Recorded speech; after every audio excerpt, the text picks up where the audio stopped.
way back 1983 nung mabili ko itong lupa na ito sa murang halaga at 3,500 per hectare. Itong lugar na ito ay dating pukunan lang, walang pumapansin. Pastula ng mga kalabaw, baka, ng mga hayop sa madaling sabi. Ngayon, binayaan ko lang siya, parang andun lang siya na lupa. 2000, bumalik ako, inayos ko ulit, tinaniman ko ng pinakuran, tinaniman ko ng mga mangga. So ito yung mga kapaligiran na makikita kung bakit marami mangga.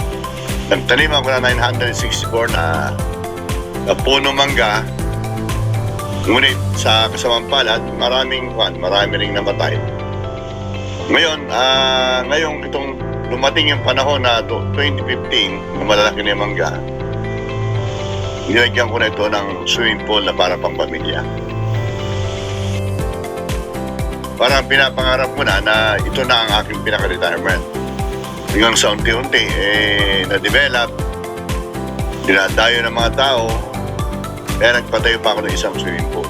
Ginawa ko na siya talagang commercial. At the same time, dito na ako minsan-minsan na tutulong pa. Lahat ng investment ko na naipon sa aking paghahanap buhay, inilagay ko rito, inilaan ko rito ang aking naipon. So yun, unti-unti siya na-develop. Ngayon niya ay dinadayo na ng mga tao.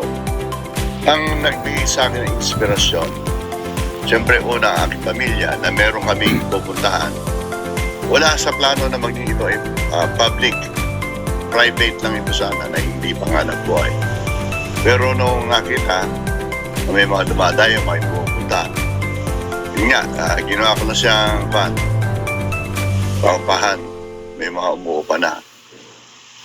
At the same time, yung kasiyahan ko, nakikita ko, yung mga pinaghirapan ko, din-invest ko sa For the Past.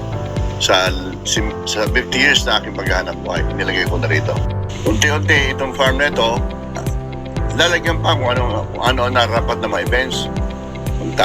Magtatanim pa ako ng mga buwang kahoy. Para magandang tingnan kung mayroong mga bisita. Pwede ka magbenta ng mga punong kahoy na yung mga prutas. Siyempre, unang-una pasalamatan ko ang ating mahal na Panginoong Diyos. Pangalawa ang aking mahal na asawa, pamilya. Full support sa pag-develop ng lugar na ito. Mga pinansyal, yun, sabay-sabay silang tumutulong. Kaya, unti-unti gumaganda siya. Anytime, pwede kayo pumunta rito sa Ronquillo Farm and Resort para sa relaxation. Pwede nyo nakita yung lugar, talagang nakaka-stress free, nakakawala ng pagod.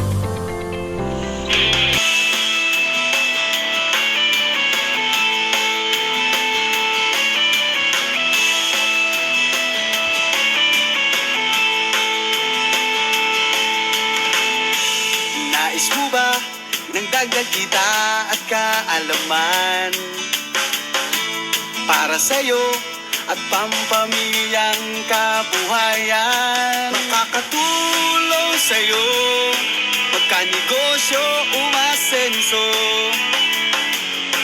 kaya't mag-agri na tayo.